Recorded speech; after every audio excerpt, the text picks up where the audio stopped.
رب اشرح لي صدري ويسر لي امري واحلل عقدة من لساني يفقهوا قولي. صباح الفل، ومعاكم محمد ابو عيسى، واهلا بكم في فيديو جديد. الفيديو النهارده هو الفيديو بتاع كل سنه، لكن الفيديو النهارده متاخر شويه يعني، او يعني شويتين. المفروض الفيديو ده بيبقى يوم واحد في السنه، ولكن انا تعمدت السنه دي اني يعني ما اخلوش يوم واحد في السنه، يعني اخليه يعني متاخر شويه. وده لحاجه معينه هقولها لكم دلوقتي.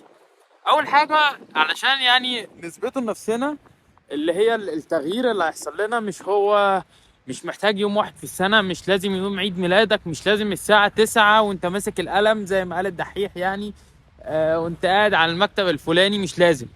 يعني هو التغيير بيحصل لما انت تبقى عايز تتغير، والقصه مش بسنه جديده ولا بعيد ميلاد ولا باي حاجه، لان الله سبحانه وتعالى لا يغير ما بقوم حتى يغيروا ما بانفسهم.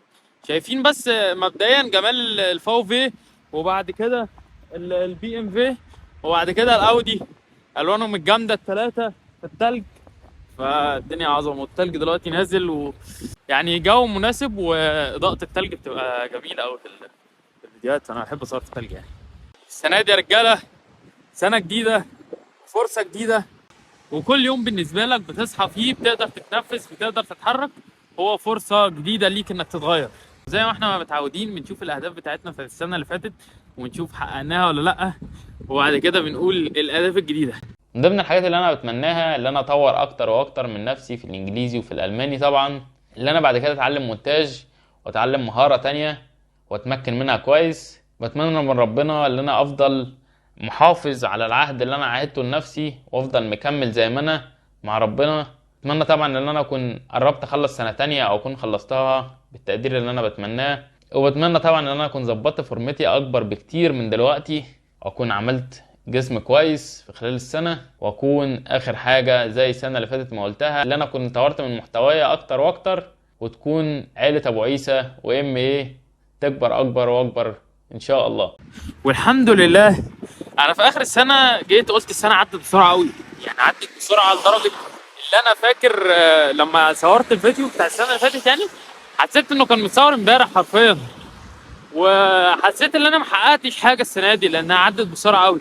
ولكن لما قعدت كده قعدت فكرت فيها، مبدئيا بما انك لسه عايش من السنه اللي فاتت للسنه دي يعني، وبتتنفس وبتتحرك واهلك معاك وكل حاجه، فدي في حد ذاتها نعمه وانجاز كبير من عند ربنا، يعني ان ربنا يخليك لسه تتنفس وبتتحرك وبصحه وكل ده تمام.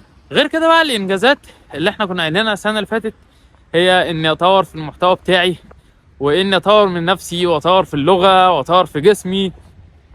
الحمد لله الحمد لله عملت فورمه قويه جدا، يعني قويه جدا بالنسبه للفورم القديمه بتاعتي يعني عديت الفورمه لاول مره اعدي الفورمه اللي انا كنت عاملها في مصر، وده بالنسبه لي انجاز عظيم يعني. الحمد لله. غير كده الف حمد والف شكر. دلوقتي بقيت في سنه ثالثه، السنه الاخيره، قربت اخلص، وربنا يعني يوفقنا ان شاء الله واتخرج بقى على خير. وكمان اشتغلت في اكبر مستشفى في اوروبا، ودي كانت من اكتر الدروس برضو اللي انا اتعلمتها السنه دي. وغير كده اتطورت في خبرتي جدا في المجال بتاعي، وزي ما كنت قايل لكم برضو السنه اللي فاتت اللي انا نفسي اتعلم مونتاج. وحرفيا انا لغايه السنه اللي فاتت الفيديو اللي نزل ما كنتش انا اللي منتجه، ما كنتش اعرف يعني زرار في البريمير مثلا، ولا في الفوتوشوب، ولا الكلام ده كله. الحمد لله الحمد لله بنسبه كبيره جدا، يعني غالبا من السنه اللي فاتت لغايه دلوقتي نقول مثلا 98% من الفيديوهات اللي بتنزل انا اللي بمنتجها، و100% تقريبا من الصور المصغره انا برضو اللي بعملها. فطبعا في صور بتبقى على الماشي كده، ولكن في صور بتبقى حلوه يعني بعملها فوتوشوب يعني.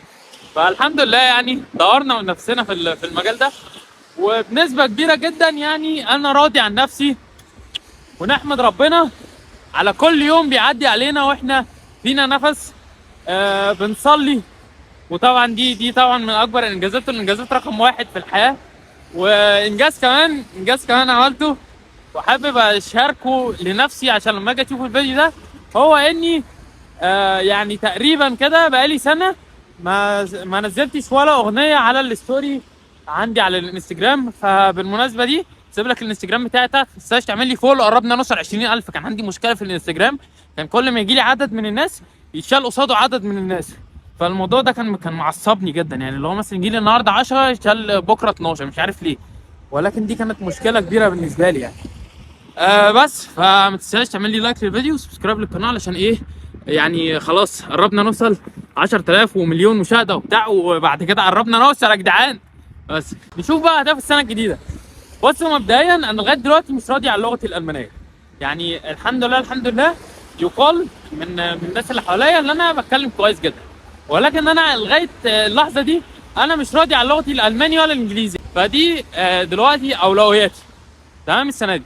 وطبعا فورمه، نعدي بقى الفورمه بتاعت السنه اللي فاتت يعني، فنبدا فورمه جديده. التلج دخل في بوقي. وان شاء الله ان شاء الله السنه دي نعمل فورمه بقى ايه، نكسر الدنيا بقى تمام. ومن ضمن اولوياتي السنه دي بقى اللي انا نفسي باذن الله السنه دي ازور بيت الله الحرام السنه دي باذن الله. ان شاء الله ان شاء الله السنه الجايه هكون انا قربت من الامتحان النهائي واكون خلاص هتخرج، او هكون يعني باذن الله اتخرجت يعني. ده غير بقى اللي احنا بعد ما نعدي ال 10000 اعمل لكم تجديدات خرافيه ومفاجآت بقى، اقول لكم عليها ان شاء الله بعد ما نعدي ال 10.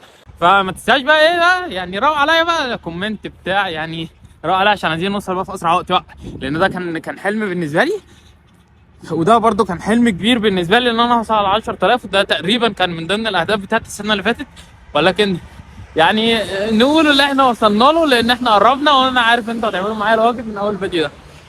هتكلم بقى معاكم شويه دقيقتين ثلاثه كده لان انا ايديا تلجت والله العظيم. يعني انت هتسعى تلاقي، سيبك من الناس اللي هي بتقول لك ايه ده انت في مصر او انت في بلدك مفيش فرص مفيش اي حاجه والواحد مش عارف ايه.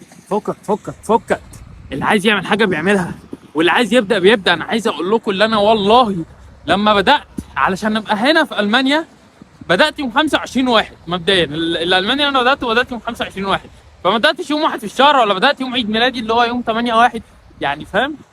عادي. هو النهارده صحيت من النوم والله انا هبدا الماني النهارده بس كده، وبدات الماني والحمد لله بفضل من ربنا بقيت هنا في المانيا اهو ماشي ومتلج يعني. خير اللهم اجعله خير. انا في مكان واسع وكله ابيض في ابيض، وقال ايه نص تحتاني مش لاقيه. تاني حاجه بقى هي انك تثق في ربنا. انا عارف ان انا بقول لكم الكلام ده كل مره، ولكن احكي لكم قصه بقى، احكي لكم قصه بمناسبه ايه شقتي اللي انا فيها دي دلوقتي. وان شاء الله السنه الجايه هكون بقى ايه في شقه تانية غيرها يعني. بص بقى وحش، انا احكي لك عن حاجه معينه حصلت معايا بالنسبه للشقه دي، درس عمري برضو ما انساه في حياتي. انا كنت ساكن الاول في شقه مع حد تاني، وانا كاكتر واحد عندي ممكن تشوفه في حياتك. فانا حصل معايا موقف كده وعانيت يعني اللي انا اسيب الشقه دي في خلال فتره معينه، وقلت ان انا اسيب الشقه هاخد حاجتي واخد بعضي واسيب الشقه للولا اللي انا ايه قاعد معاه يعني. المهم وسبت الشقه وانا ما كانش عندي مكان اقعد فيه، وحرفيا انا سبت الشنط بتاعتي عند واحد صاحبي، وبقيت انا مش عارف انا هروح ابات فين النهارده. حرفيا انا كده يعني، انا تربيت في دماغنا دلوقتي اسيب الشقه، وساب الشقه وراح الصبح كده الشغل بالليل الساعه 5 الفجر والدنيا ضلمه طبعا، وكنا برضه شتاء وثلج وبتاع، وحاطط السماعات في ودني وبسمع ايه، بسمع تواشيح. وفي وسط التواشيح دي ما شغال انا عمال افكر يا ترى انا هبات فين النهارده، يا ترى هنروح فين، يا ترى القرار اللي انا خدته صح ولا غلط. ولكن انا مش هتراجع عن قراري اللي انا هسيب الشقه. طيب وانا والله العظيم وانا مشغل التواشيح في ودني لقيت في مره واحده كده التواشيح اتقفلت واشتغلت هي ايه واحده بس، والتواشيح رجعت تاني. الايه دي بتقول ولسوف يعطيك ربك فترضى. بصوت مين؟ انا ما اعرفش ازاي ده حصل. ولسوف يعطيك ربك فترضى. انا حرفيا انا سمعت كده الايه وعيطت يعني، بصيت للسما كده.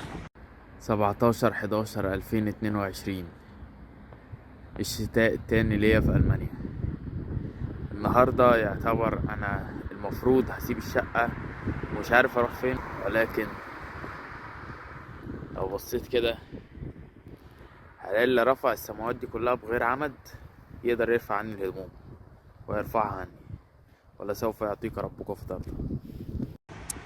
يعني كأن دي رسالة ولا سوف يعطيك ربك فترضى. خلاص ما تفكرش يابا، فاهم اللي هي خلاص انتهت فاهم.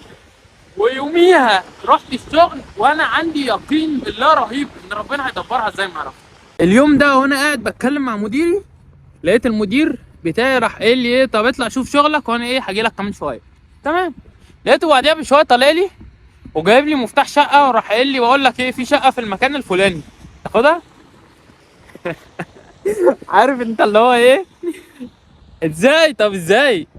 ولا سوف يعطيك ربك فترضى، ما فيهاش ازاي، ما فيهاش اللي هو ده، هو حاسس بيك، هو شايفك وسامعك وعارف، هو عارف انت بتمر بايه، هو عارف ان انت جبت اخرك، هو مش هيحملك فوق طاقتك، هو عارف طاقتك فين. يعني منتهي يا جماعه، احنا اساسا عايشين في الايه، في الاعاده، احنا دلوقتي في مشهد الاعاده، كل حاجه حصلت مكتوبه، فخليك واثق في ربنا لدرجه ان الخطوه اللي انا باخدتها دي انا عارف ان انا لو هقع في ايد هتشيلني، الايد دي هتيجي منين الله اعلم، هو عارف، هو عالم، هو اللي خلقني وهو عارفني اكتر من نفسي، وهو هيخاف عليك، هو هيخاف عليك اكتر من امك وابوك حرفيا. انت متخيل ان في حد ممكن يحبك اكتر من امك؟ ربنا. فاهم؟ فاوعى اوعى اوعى تنسى الموضوع ده، وتنسى ان ربنا دايما معاك، ربنا معاك في كل خطوه انت هتاخدها، وربنا كمان هو اللي بيرشدك لكل خطوه انت يعني مقبل عليها. ما تفكرش ان انا مثلا لما فكرت ان انا اتعلم الماني واسافر، مش انا اللي حطيت الحلم ده في قلبي، هو اللي حط الحلم في قلبي، وكان عارف ان انا امكانياتي هتسمح لي فوفقني ليه بس.